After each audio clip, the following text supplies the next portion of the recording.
We are live. Okay, so welcome once again to Faces of Stone. We are coming off of Twin Peaks: The Return, Part 11. There's fire where you're going. My name is Marc-Anthony Macon. Welcome, and I just want to give you a warning that if you are watching Twin Peaks and have not seen up till episode 11 of The Return, you should stop watching this right now because we're going to talk about spoilers. So Noah and Amanda, if you'd like to introduce yourselves. Hi, I'm Amanda, and happy to be back for another episode that made sense to me. I'm Noah, and I always say something funny at the beginning of the show. Oh, here's this. Does somebody have a... There they are, Albert.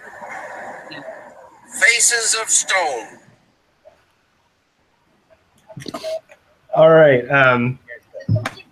We're getting feedback, so I guess I'm gonna see. Yeah, Noah, do you have the YouTube window open or something? I do, but it's muted. Well, I can hear it. Maybe. Oh no, that's me. It was me. I've got it. Look at you making me blame my husband. I live to serve. You hate straight marriage. We are doing all we can to bring it down, guys. I'm sorry. I signed the contract. I've got to do it. It's nothing personal. It's just we do hate straight marriage. Well, maybe that's on the basis of its representation in tonight's episode of Twin Peaks: The Return. Nice segue. So we started off this episode with just, some boys playing catch. It was, just kind of a bucolic scene. And I immediately thought, like, oh, innocent children playing. I'm sure they're about to die. So I said in my mind, no good can come of this. Right. No good. And I think we were being deliberately teased there for a while that we would see another kid get smacked by a large truck or something that was, ball heading towards the road kind of thing. And we would just have a tally of children killed in Twin Peaks this season. But then we see a bloody Miriam. I assume that was Miriam, right? Yeah. I think so. Miriam Sullivan or Hodges, depending on whether you look at the envelope or the credits. Something to discuss, that's right. So the name on the envelope that Chad pulled last week was not the name of this woman in the credits. Right. So theoretically, it could be that Richard called him and said, grab the letter from Miriam, and he just saw the first Miriam letter, assumed that was it, but didn't know. And this is, the sheriff's department that gets 2 letters a day from different people named Miriam. Yes. They are booming there at the Twin Peaks Sheriff's Department. That's the discrepancy between the population of 51,000 or 5,000, A lot of those are Miriams, those extra people. Yes. But now, yeah. She sent it to Sheriff Truman. Is it possible that she sent it to Harry Truman and not Frank Truman? Oh, wait, you mean Sheriff Harry Truman or the president? Right. Late president. No, she sent it to Sheriff Harry Truman. But, hey, she could have sent it to President Harry Truman. Good luck to you, Miriam. I don't know. He might be in the lodge somewhere. Right. So the next thing we get is a screaming Becky calling Shelley.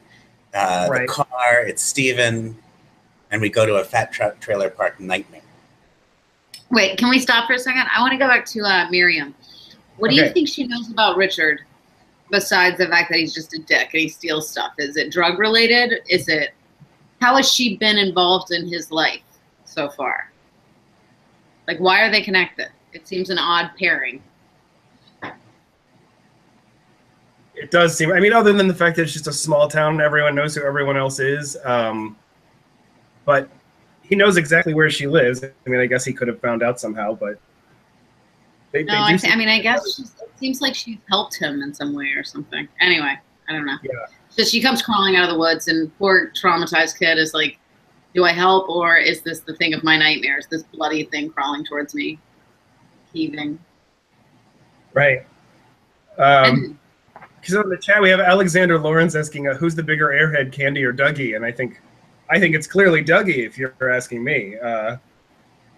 Candy has an agenda. And it's beautiful. Candy. She's just become this being that, like, I mean, and he knew it. He did all this before we started watching. It wasn't like Candy was a hit in one episode, so they re-edited the rest to put Candy in more. More Candy? No. He knew how great. Pre-anticipated Candy adoration. Yeah, he knew. Well, we got more. Let's get to Candy later, though. There's a lot of Candy in this, or at least a satisfactory amount of Candy in this episode. Yes, guys, but we can't start with Candy. We can't. I want candy. I want candy. All right, so where were we? So Becky has a gun. Becky grabs it. Becky's got a gun. Shelly shows up with a car. Becky takes the car. Right. Shelly jumps on the car. Becky screeches off, and Shelly gets thrown off the hood of the car. Shelly's hanging on the hood of the car. Shelly is hanging on the hood of the car, and her daughter's still like, "Sorry, Ma, gotta run." Yeah, but I mean, if nothing else, Shelly has gained a bit of assertiveness in the last 25 years. Because now she'll at least jump on the hood of the car. She'll jump on a car hood. She's not as much of a pushover anymore. No, she's not. She's not. But she's taught her daughter to be. So Carl Rod gives Shelly a ride back to the RR. And I love that he whistles for her, like he has this little flute thing, and he just calls up a Volkswagen bus. Yeah. And a troop of woodland creatures appear to give Shelly a ride to the diner. And during that car ride, we get the answer to the question, what's Shelly's last name these days? Right, and it is Riggs. And who is Shelly's, who is presumably her father. Bobby. Right, and that is Bobby, right. But it seems that they are no longer married. Right. Because she's fucking face with Balthazar Getty. It's crazy, but that's very Shelly. It's her type. We know what she goes for, yeah. But first, Becky shows up and shoots the door at like a hotel or boarding house where it's in her apartment. She said, "Oh, that's her apartment." I'm not going to pay for the door. I'm not going to pay for her apartment. It's Shelly's apartment. No, it's that chick's. Oh, the girl he's with. Yeah. Yeah. Okay. And then someone's on the way. Oh, the sheriff's department. Yeah. We have the lady in the sheriff's department taking all these calls, and she keeps saying, "Someone's on the way. Someone's on the way." It was a look inside the notion that this town has an awful lot of stuff going on.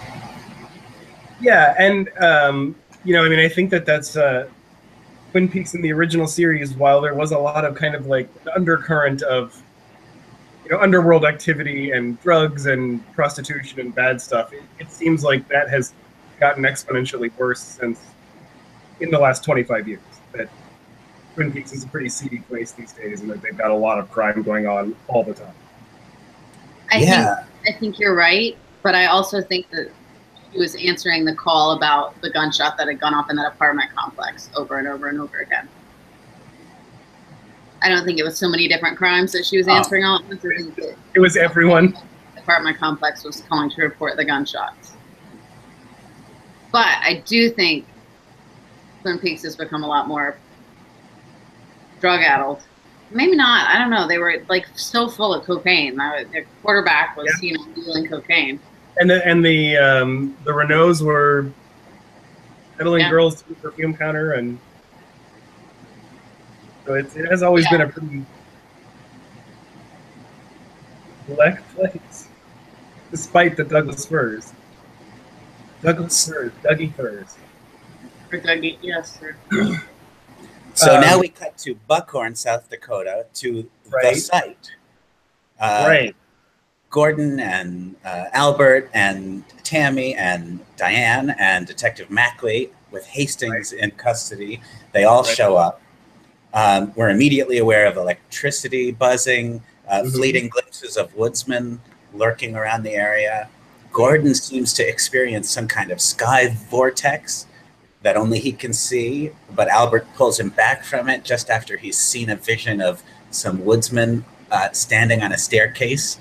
He later says, like, dirty men in a room or something like that. Yes, they were dirty men in a room. And I also loved the, like, the wide shot of Gordon just standing in the yard and seeing what everyone else is seeing, and he's just kind of going like this, like Candy in the last episode. Just like Candy. Yeah, it was very Candy-like. And then I thought I heard Gordon say, "I think there's one in there." Albert, or I couldn't hear exactly what he said. He didn't have. Yes, he did. What do you think we're gonna find one in there? I think Albert says I wrote down, I guess we found out, or possibly I guess we found one. Yeah. After he pulls Gordon back from. But at the beginning, because I grabbed your arm when he said it, when he said, "What do you want to bet? There's one in there," or something like that. So yeah, he sees the person in the stair, and then, I mean, Gordon starts to disappear for a second before, and kind of does disappear briefly before Albert pulls him out. Yes. Diane also sees the woodsman. Yes, she does. She seems to maybe recognize what it is, maybe not. She doesn't seem terribly shocked by it. It's more, oh. But it's also like saying, is Gillian Anderson ever shocked on the X-Files? No. And this woman's been working with Cooper for so long, like maybe it's like, Yeah. Okay. Another creepy phantom, well. Blue Rose. Yeah. And then we see Ruth Davenport's body. Yes. I knew it was her right away. She has one feature. There's one thing about her. You just know it when you see her. Yeah. No head and coordinates. Detective Mackley, and then a woodman kind of enters the car in some fashion and rips off a big chunk of Hastings' head. And pecks at his head. More head pecking. Head pecking. And Detective Mackley immediately sends for reinforcements, and the address he gives sounds like probably the street is Sycamore. Right. I think it was 2240 Sycamore, if I wrote it down right. Yeah, well, Sycamore is significant, and of course, all numbers are significant. Right, yeah, exactly. And words and letters. David Lynch could just lean into the camera and say, 37. We'd all be Googling it. Actually, he says he's dead, I think. Does Gordon or Albert say that in response to Hastings missing the greater chunk of his head? Right. I think Gordon says he's dead. So then we see Bobby and Shelley and Becky in a booth. Yeah, for like a really nice human scene. That scene really felt like the next generation Twin Peaks drama. Right. Well, and I loved how, like, as that scene kind of came close to its conclusion, Becky all of a sudden was like, "Oh my God, Mom, I'm sorry I hit you with the car. You were on the hood. Are you okay?" And she's going back and forth between I love him and I hate him in even more of an erratic way than maybe that would normally be depicted. And everything's a little off. Becky's a little off. But that scene felt grounded and beautifully acted, Mm-hmm. And then gunshots enter the diner. Right. So then we get before that though, Red comes in. Right. And Shelley runs out and kisses him and stuff, and then comes back in. And Right. Bobby a bit put out by this. And, well, yes, but also she's in the middle of having this conversation with her daughter about, something that's very important. And you don't just get up and run off and, like, start sucking face with the worst drug dealer around after Does that. Shelley know that, though? Do we know what Shelley knows about him? I don't know, but Shelley's not behaving like a mom. She's behaving like a teenager. And Bobby must know, right? Bobby must know. I guess maybe he doesn't, but you would think Bobby would have some handle on who Red is in the underworld. It's at least his job to know that. He's supposed to have been catching who it is. So I guess maybe he just hasn't, but... It's nice to see Bobby being like a kind of a good dad and then being a good cop. Bobby in a leather jacket.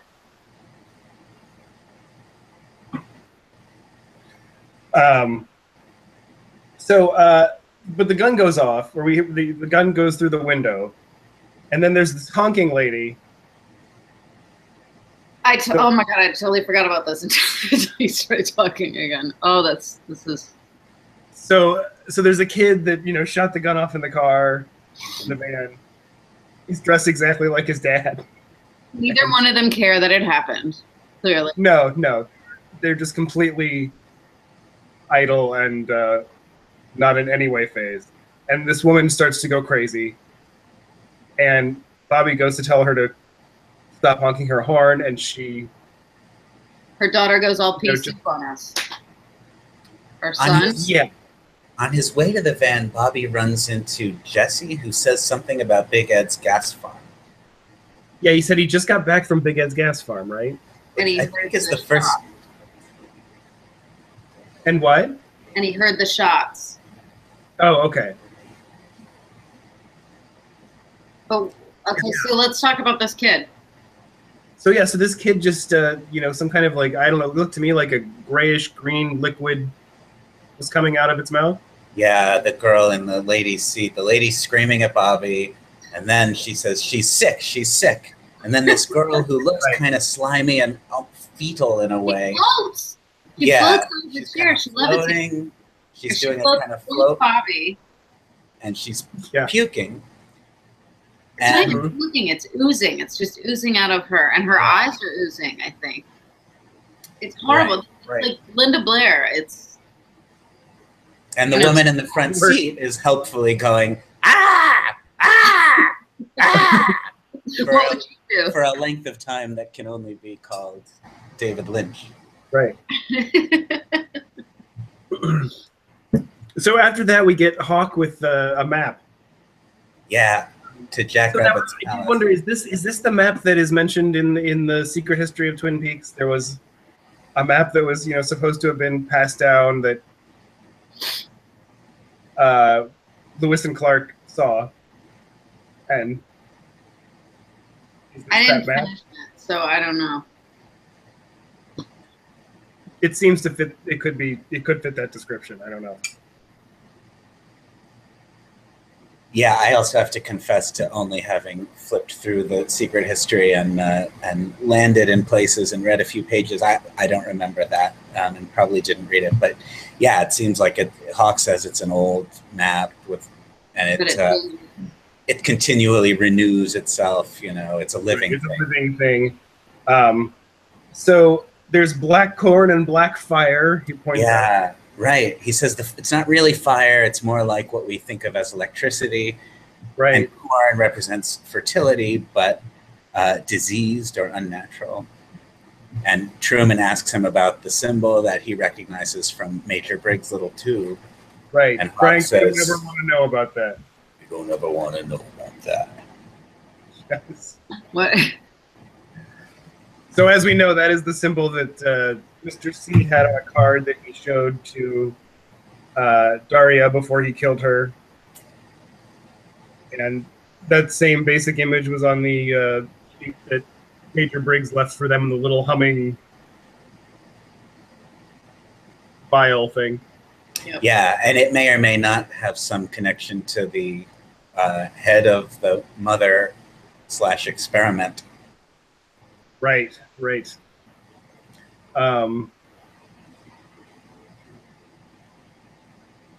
Okay, so then next, the log lady calls.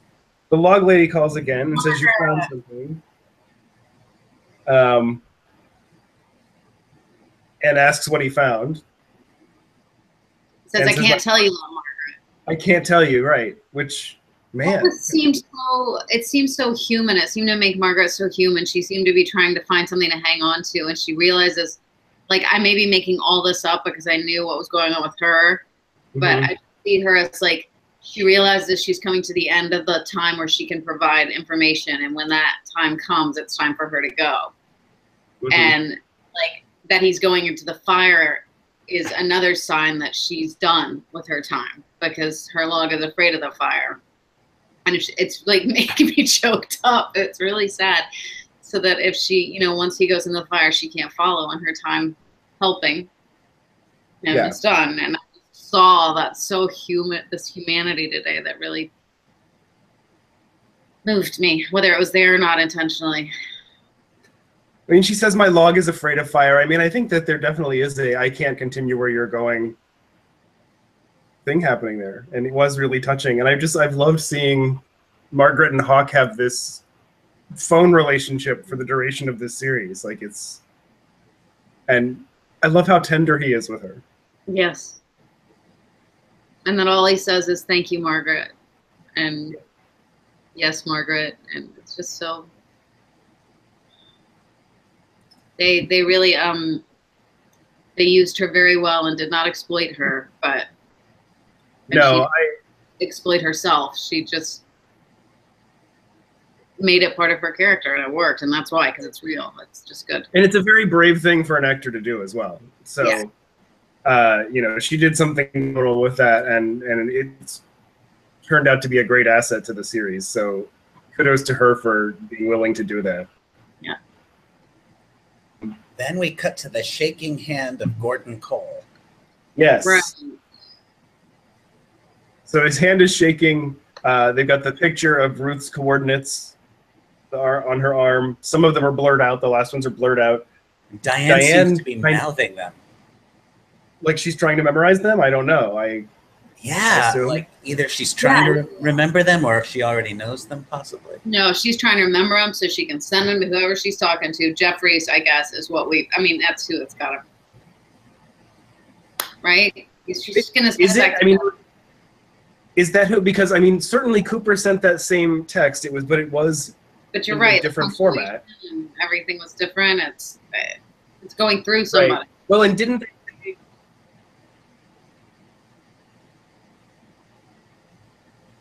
That she and Hutch and Chantal weren't in Mexico, right? Repeat that again. I didn't hear you. I think that Albert said in the previous episode that the text that Diane got was from Mexico. Yes, it went through Philadelphia and then to a server in Mexico. Oh, it went from Philadelphia to Mexico. Through Mexico, because he thought Albert said he thought it was one of her old flames, of whom he had found quite a few or something, and so he thought that it was in Philly or something, but it wasn't. It was in Mexico. So is it just he's sending it to someone else that is retyping it, keying it in and sending it to Diane? Because otherwise, how would it have different punctuation? It must be something like that. Yeah. Albert says, I don't suppose you found Major Briggs's head anywhere. That was great. I don't suppose you found Major Briggs' head. That was wonderful. There's some discussion of the appearance of the woodsman, and this is where Gordon Cole says, yeah, dirty bearded men in a room. It's a regular Saturday night for me. Who hasn't been there? Am I right? Yeah, I remember grade school. So Bushnell Mullins, who I really adore Bushnell Mullins. He's one of my favorite new characters. Yeah, he's doing push-ups on his desk when we first see him. He's like Jack Palance. Yes. And I like how he gets Dougie into his office by having the coffee guy kind of lure him in by the carrot on a stick coffee into Bushnell's office. Yeah, leading him in with a cup of coffee. Right. Yeah, so, and Bushnell Mullins explains to Dougie Coop that the Mitchums are apparently not guilty. It wasn't arson. It was legitimate. I mean, this is what he's telling Dougie Coop. And he says that they've requested a meeting with you, and he gives them the check for $30 million. And now at this point in the episode, I just wrote down in my notes, I was thinking at this point, like, oh, this episode must be seconds away from being over. Like, this is clearly where it's going to end. Because it felt, especially in comparison with the previous episode, so densely packed with stuff and incident. And I looked at my clock here, which I don't usually do. We were 39 minutes in. Oh my God, there's still 20 minutes of this. It was really an intense, densely packed, very rewarding episode that way. Yeah. Yes. Yeah, lots of information, lots of further development with stuff. And yeah, it didn't seem like there was going to be more at that point. So then we cut to the Mitchums having breakfast. Right. Oh, but before that, I just want to mention that Dougie repeats somebody else. Yeah, that's another thing he repeats, which seems to be important. So yes, he is now somebody else. But yeah, the Mitchums having cereal in the morning. Yeah. He's coming out of the bathroom now. Good morning. And they eat their cereal together in the morning. Right. Mm-hmm. They have their little pitcher of milk and it over to. And Candy gives them coffee, and they have their morning. And Belushi has had a dream. He's had a dream, right? Belushi Mitchum has had a dream, and he tells Nepper Mitchum about it. The clock says 2:23 when he mentions the dream. Not sure if that's of any import, but yeah. Well, they're 3 hours away from their meeting with Dougie. Plus, of course, all numbers are meaningful and significant. Exactly. So, then Mullins tells Dougie that he's got to, go to do this thing, and so Dougie gets taken downstairs. Has a vision of the Red Room. Right, in a store called Zyman's. He gets, I guess, what has to be a cherry pie. Right. Which is, and we. That just, that was crazy. The whole. Let's keep going.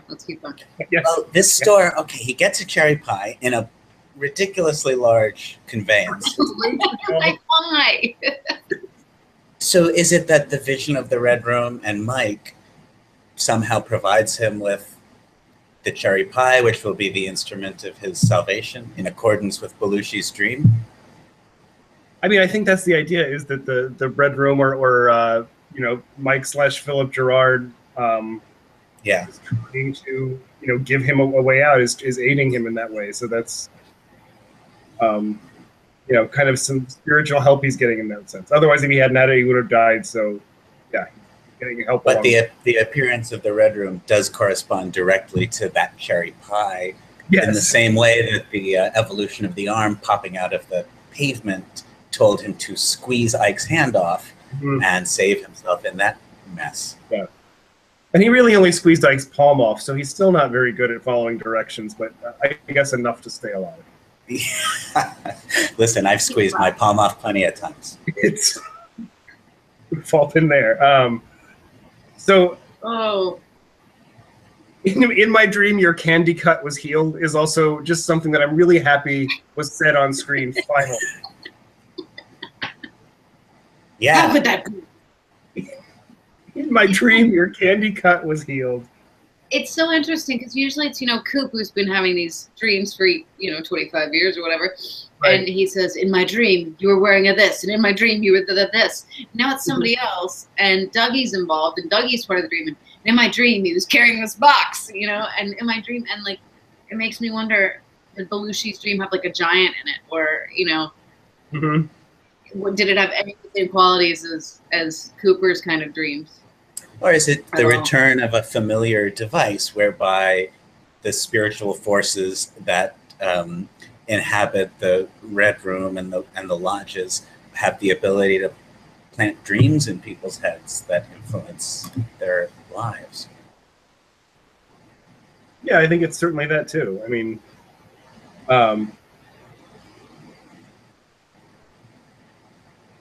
This episode in a lot of ways also felt more in line with classic Twin Peaks in a lot of ways, and it seems like we could just continue that trajectory of that, atmosphere of adoring certain foodstuffs and a kind of loose jazz underscoring everything, and down homey goodness is returning more and more. Belushi with the cherry pie, he was like a kid when there was cherry pie and it wasn't necessarily because it was his dream coming true.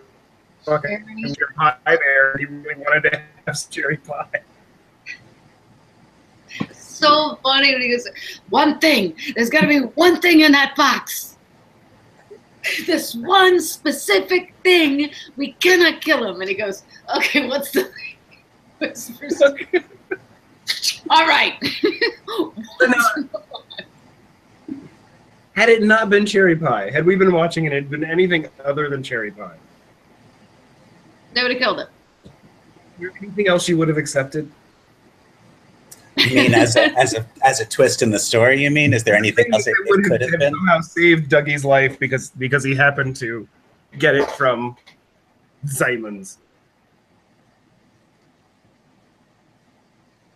I don't think so. I think cherry pie is really the only thing that could be in that box. Yeah, it had to be cherry pie. So they take him out. Yeah, they frisk him and they find the check for $30 million, which of course we were all thinking, well, Dougie Coop has he doesn't even know to reach into his jacket and hand the guy the check, so of course they're just going to kill him. But of course they frisk him and find it, and they exclaim, "I love this guy!" And it's funny because it's another case of the show itself sort of playing with our expectations and teasing what I suppose Lynch and Frost knew we would be going through, of course. So, talking to a world that is perhaps a little tired of Dougie. Perhaps, yes. These guys love him. Okay, so Red Hector Music says the box made me think of the movie Seven, and I thought that same thing, actually. I did too. It was a head-sized box. It was. Yes. Yes, I was just about to say that. And, there have been lots and lots of things like that in this season where it seemed like it was a clear nod to another director or a specific genre or a specific film. Like I think a lot of people talked about episode 8 having a lot of 2001 influence and things like that. And I think like this could have been Lynch giving Fincher a nod. It was a head-sized box, there's no question. And we had already had a character ask if a head had turned up. Right, yeah. Heads were a theme in this episode. So so Candy is here again. Yeah, right, at the restaurant. At the restaurant. And they asked Candy to give him some more pie, and so I read an article today that was an interview with the actress that plays Candy, and Amy Shields. Is that okay? What's her name again? Amy Shields. See, Okay. I did my homework since last week. So she says that when she was doing the whole this kind of explanation thing, what she was talking about were the virtues of air conditioning, and that it was just if you look over there, the air is pumped in through this way, and then spreads it all throughout these pipes and keeps all the cold air circulating throughout the casino so that we can be in the desert and still enjoy this wonderful environment. Like I would love to have a recording of it. The idea being that the actress had created a backstory about Candy's history of abuse, being so traumatizing that she is genuinely grateful for things like air conditioning. But I wasn't sure from that article if that was written into Twin Peaks, really. No. I think that was just what she was told to just make something up. Right. And that's what she ended up making up. Now, how that is going to, and if we'll ever find out exactly what Candy was supposed to have said to Anthony Sinclair, I don't know. But I loved her explanation of why she did it. I want to comment on Red Hector. Also said, "Hello, Johnny. How are you today?" It was very Clockwork Orange. And when we were talking last week about how it got to the point where you just had to laugh at it, it reminded me of a Clockwork Orange and the penis sculpture rape scene, and how it just becomes so absurd that you're just laughing at it. But it's horrifying. It's the worst one. And you've been laughing at all the violence. And it just becomes so absurd. So, yeah, that reminded me of the same thing. Reminded me of that as well. Right. Yeah. Let's, if we want to go back for a second and talk about, because that last previous episode, and especially that scene, it's really just stuck with me, and it's so viscerally upsetting that it's hard to just let it go. And I've been trying to think of why it's so upsetting, because there are plenty of other scenes I've seen in other things that are demonstrably worse things happening. I think part of it is that Johnny is a grown man, strong man, and is completely tied up and has no way to move or protect himself or protect his mother, and it's just the saddest thing in the world.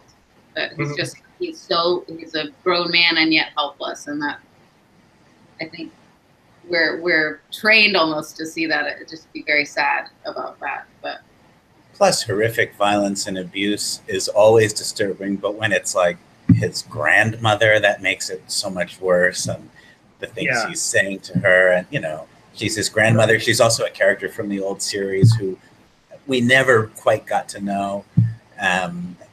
The whole thing, I mean, it is beautifully done technically. It's a very masterful scene. But it's very painful stuff. And I'm hardly the first person or only person to be saying this, but, the series then and now is very heavy on men brutalizing women and women taking horrific abuse of all kinds, and men, using more than their physical power over women to terrorize women. And these scenes of abusive trauma toward women are often intercut with scenes of women yelling hysterically at men.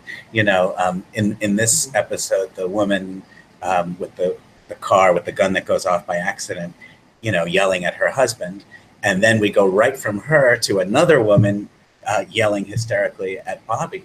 I'm not making a case that Twin Peaks is misogynist. I think you could make a very strong case that it's a series that has the seriousness of domestic violence and its variants, very much on its mind. But it is such a factor here. And maybe Richard Horne brutalizing his grandmother is sort of, where can we possibly go that's still disturbing in the category of male violence against women? Yeah, but this season really has had just a glut of violence against women. I mean, it has been just an onslaught, really. And I mean, the previous episode being the most egregious example, but it is. In the original Twin Peaks, there was a lot of that, but it wasn't as brutal as it has been in this season. It's been really kind of indulgent, almost. I was wondering about this. Like in 1990, did Leo come across as scary and brutal as Richard Horne does now? I mean, if you watch Leo's brutality now, it doesn't seem like anything close, but compared to what we were used to seeing on TV at the time. Oh, I think it does. Leo beats the shit out of Shelley. When he puts that soap in that sock, that scares the shit out of him. And certainly Leland's murder of Maddie holds up as a truly disturbing murder. But now, like, Leo beating on Shelley, we never see that directly. Like, no, but it's even worse hearing that sock sound. Right. Hear that big thud. The murder of Maddie is pretty, and goes on for quite a while. I mean, that's a pretty long scene of Leland just, throwing her into mirrors and dancing with her. Punching her in the face. And we don't see women get punched in the face. Much. Right, yeah. Anywhere. In any of our movies and things, you don't see women get punched in the face. And it's just, there seems something very wrong about anybody, but wrong about it.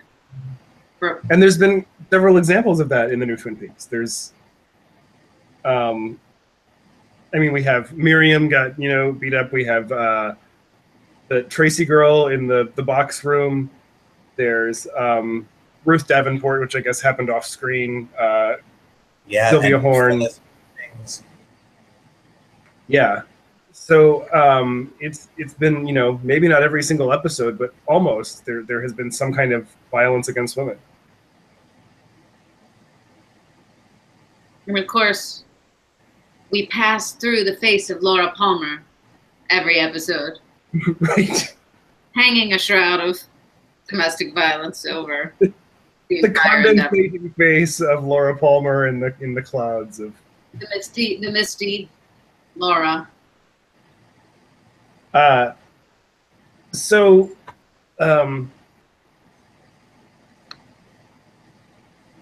What didn't we get answered this episode? I mean, there's quite a Wait to the end. I think that's Cherry pie. He ate the pie and said it was damn good. Yeah, Damn he good. repeats damn good. And then at the end, he repeats the word friend when they refer to him as their friend. And the lady he helped at the casino comes and thanks him for changing her life. And that was kind of lovely. And the Mitchums are just appreciating it, like, oh, you love this guy too. Yeah, we all love this guy. We weren't going to kill him, but now he had money to give us. Mr. Jackpots. We love Mr. Jackpots. It seems like the piano player starts playing a tune, and Dougie kind of seems entranced by it, and that's when he erupts his revelry by being like, "Oh, it's Mr. Jackpots."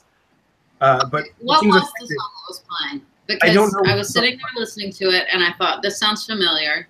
Yeah, it did sound. And then it just slowed down. I think it went to halftime, right? Right. But I still didn't know what it was. I need to listen to it again. Yeah, I couldn't identify it, but it did sound familiar. Noah, did you recognize it?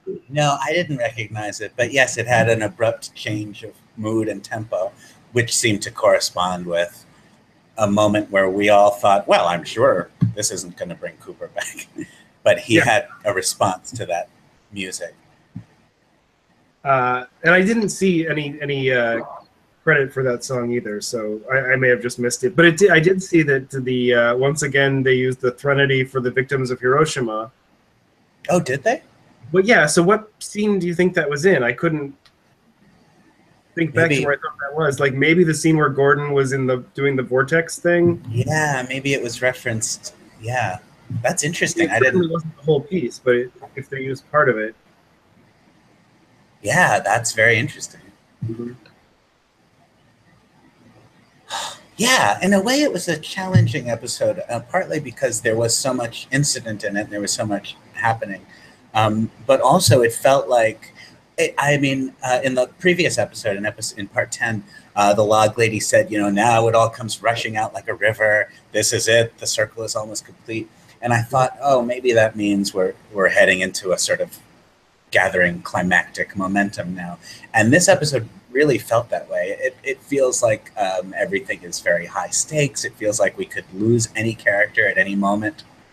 That is one thing about the violence and death. It really makes you think nobody is safe. And so when Shelley was flying around on the hood of that car that Becky was driving, I thought, yeah, who knows? Maybe this is it. Maybe Shelley is going to have a grisly death right now. It's possible. Right. Yeah, it just seems vaguely possible. And it makes me wonder, as I sometimes do, if we are expecting too much that this all will be resolved in a satisfying way.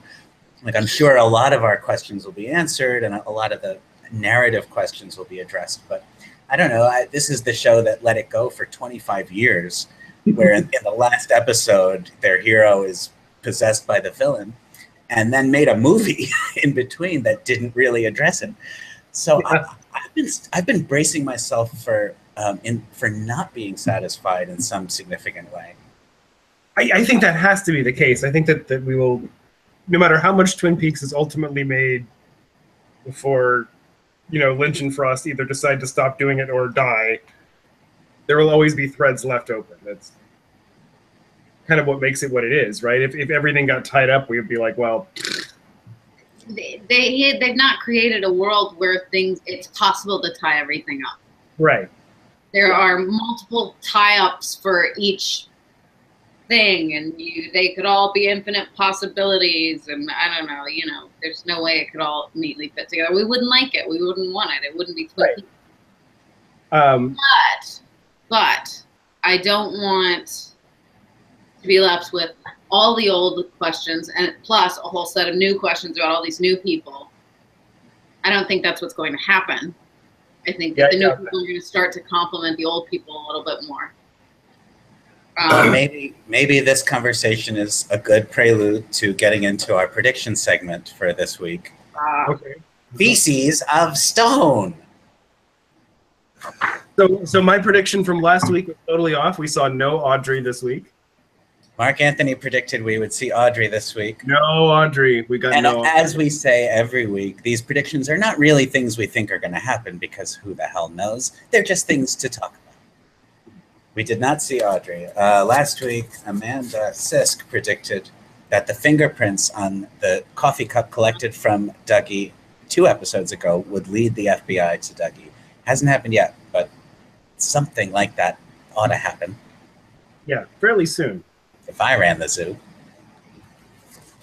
And now I predicted last week that the search for Jackrabbit's palace, which we still haven't gotten to in the story, would lead to a crossing of the paths with Jerry Horn. But I have to issue a mea culpa here, because when we were doing our segment, Theses of Stone, last week, I was so concerned with holding up this sign that I didn't think of a prediction quickly enough. And when it was my turn to give one, my mind was racing and I couldn't think of one. And I borrowed one.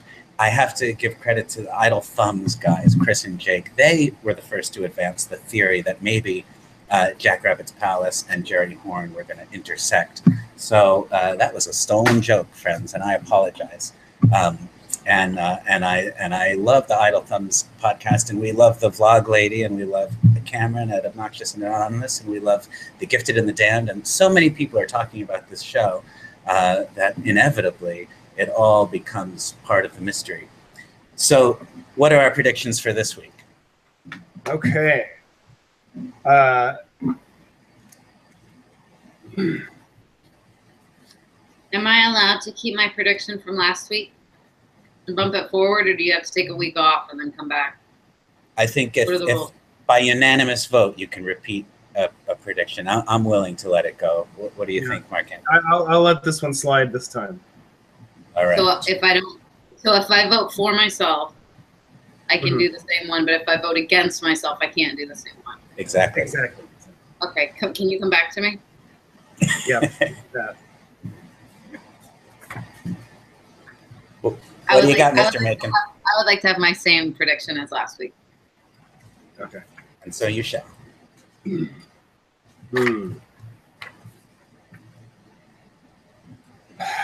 I think I'm hoping at least we see Big Ed in the next episode. Since he was mentioned in this episode, and we know that Everett McGill came back to reprise his role. I would just like to see Big Ed, so I'm gonna just to put that energy out there to possibly make it happen. Come on, Ed Wood, not Ed Wood. Sorry, Big Ed. But if Ed Wood shows up on Twin Peaks, I'm fine with that too. I mean, I wouldn't put it past him to have Ed Wood show up. I mean, but we saw him with a lot of the rest of the cast at Comic-Con and their panels, which for me was quite boring to watch. I'm sorry, everyone who likes to watch it, but it's just everybody's so awkward. But they're not allowed to say anything. I mean, they have very little that they're allowed to say. I'm thinking all the time about what they're allowed to say. They're all looking at their phones. Last episode a lot. But probably because they were like, okay, we could talk about this. But Everett, is that his name? What's his last name? McGill. That's what I thought. He was just actually hilarious. He was perfect. He's just so weird and perfect. Yes, well, wasn't it? It was a story about like his phone. He had a phone out at some shed that he was staying in, and it was the first time that phone had rang in 20 years. Yes. He said it was a yellow rotary phone that he still had on the wall, and he was out there like he hadn't been to this place in like 20 years. And he walked in, and the phone was ringing. That's exactly the way to get a phone call from David Lynch to ask if you'll be in his new project. Well, my prediction is a big one. I'm really going out on a limb. Okay. Are you excited? My prediction is that in episode 12, next week, Dale Cooper is going to say something that's not just a repetition of something that's been said to him. He's going to utter original words. All right. So to recap, Theses of Stone. Amanda says, once again, she's sticking with the idea of the fingerprints on the coffee cup leading the FBI to Dougie Coop. Okay. Marc-Anthony predicts a Big Ed sighting, and if there is an Ed Wood sighting, you also will get credit. I get a bonus for that, right? I predict Coop says something. So now, wait, but to clarify, Noah, is that just independently say some words, or does it mean that it is something that shows that Cooper has self-awareness, that for that split second he knows who he is and has all of his memories? I think it's the same thing, right? I mean, no, it's not. Dougie could just like have an independent thought that is not a repetition, but has nothing to do with Agent Cooper's life. It's just like, I want an omelet. You know, it could be. I guess that's true. Well, that's all I'm saying. If he says I'll have an omelet, please, and he's not repeating something he's just heard, which is the only way we've heard him utter anything since he came out of the electrical outlet. If he says anything that isn't just mimicry, then I'm going to declare myself the champion of Theses of Stone. Okay. Theses of Stone. And I also just want to, you know, in terms of Theses of Stone in the long term, I'm still sticking with my theory that we will have a return of Cooper in episode 13.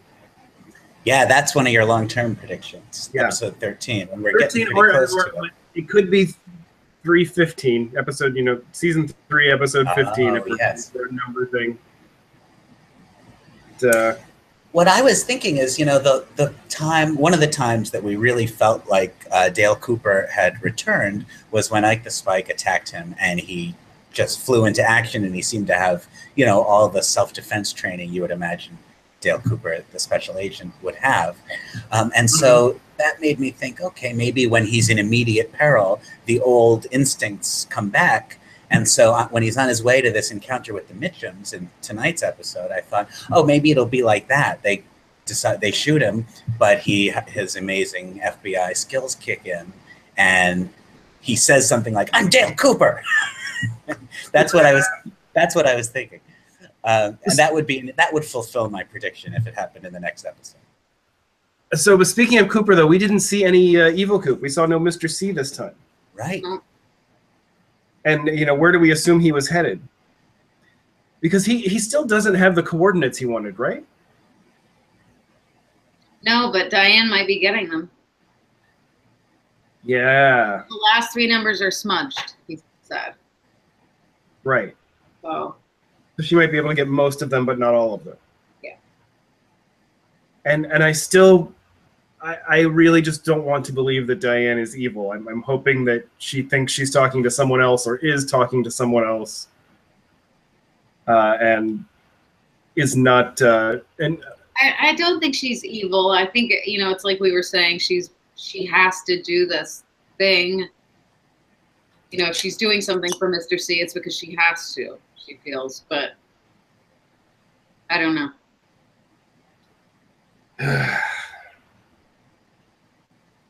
Okay. Well, do any of the viewers have any questions or things that we missed, or that they want to point out? Anything that you would like us to discuss or know about in the comments? Oh, you're asking the general public. I'm asking the general public, yes.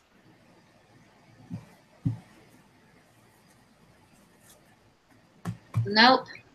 Nothing doing. Well, we could. All right. We could do a little bit of housekeeping. You know, starting with episode 13, 2 weeks from tonight, the show is moving to 8 o'clock instead of 9, because that Ray Donovan show is returning. One of the many things that I sit staring at in puzzlement while waiting for Twin Peaks to begin. So anyway, starting with number 13, Twin Peaks will be on at 8, and we will be on at 9 talking about it. Okay. Also, the final 2 episodes are going to air as a 2-hour event on September 3rd, and that'll be the end of the line. Okay, September 3rd. Wow, that's coming up quicker than anticipated. Yeah, there's not a whole lot left, and the doubling up of the last 2 episodes cuts it shorter than it feels. I have also heard, maybe we can confirm this, but I have heard that after the series ends, it's only going to be available for 3 weeks, and then it's going to be pulled from Showtime. Really? I suppose so that we all have to buy it on Blu-ray or something. Right. That would make sense. And, you know, I look forward to getting lost in all of the deleted scenes and extra features that are on those Blu-rays. Romero will surely explain a lot more things to us. Right. Yeah. Not make us any more confused. I would really like to know more about the process of how this season of Twin Peaks was created. I mean, we've heard a lot about that it was just created as this long thing, and then in the editing room, probably it was figured out where the episode breaks would be. And it would be really interesting to know more about that process. And after the series is done and the secrets are all revealed, it'll be hopefully something. I know when you ask David Lynch about his process, he just says like, well, I enjoy trees, but maybe Mark Frost will talk about it. I'll bet there's a story there. And it's interesting. There's a cleavage between what we keep hearing about. It's an 18-hour movie. It's not really episodic television. And that certainly seems true in a lot of ways. But at the same time, Lynch and Frost did insist on doling it out an hour every week in an age where it's certainly an option to dump an entire season on people. Right. So they're, it's simultaneously saying, no, it's long-form cinema, really, rather than episodic TV. And yet, we only want to give you an hour at a time. Well, and each of those hours is structured in somewhat of an episodic way. I mean, in the fact that many of them end with a song at the Roadhouse. We have these kind of at least beats going on that lend themselves to watching this episodically. And while I'm sure many people, possibly including me, will eventually have some kind of sleep-deprived marathon viewing of this, it is really enjoyable to kind of get it fed to you one bit at a time and have the intervening time to try to figure out have the other time to figure out what you're thinking about the next episode. It's fun that way. I think I'm having a lot more fun with it this way than I would if we got the whole season at once. I'm glad it's this way. Because I'd try to power through when I wasn't ready. And yeah. Agreed. Also, one of the things that's been fun about it is the weeks in between. And as I was saying before, following what everyone else is saying about it and reading about it. In a way, it's a very old-fashioned way to watch television. And it has that virtual communal feeling of, 20 million people all watching Johnny Carson at the same time.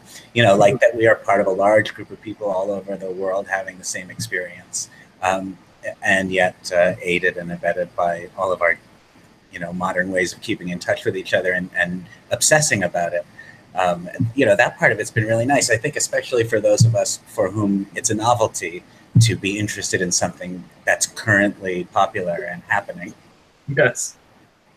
Yeah, I mean, it's true. There generally is nothing else that's going to make me want to talk to people across the globe about it or, have a live video discussion about it. Like Twin Peaks. Nothing else really lends itself for me to that kind of discussion. So yeah, once in a while, but they're few and far between. And the idea that it's happening currently, it's not an obscure thing that there's a community around. But it's trending as we speak. Of course. All right, so have we reached the end of another Faces of Stone? It feels that way. Parting thoughts? Only that we'll see you again. Oh, actually, I have a parting thought. We can keep the glasses on. And I see you put some on your statue, Marc-Anthony, behind you. Those aren't, that's, no. He's just going through a phase. Well, I just realized that we haven't, on previous episodes of Faces of Stone, said anything about how to get in touch with us or follow us during the week. So I've made another one of these high-tech signs. Faces of Stone has a Facebook page. I should have called it Facebook of Stone. What's wrong with me? Anyway, find us on Facebook. TwinPeaks.FacesOfStone is the Facebook address. And you can also find us on Facebook and individually on Twitter, where Marc-Anthony is at @MAMacon with underscores. Amanda is at President of Sisk. And I, for some reason, am at Noah Diamond. So tell us what you think and keep in touch with us and like us on Facebook and just give us some attention because we're very needy. All right. Faces of Stone.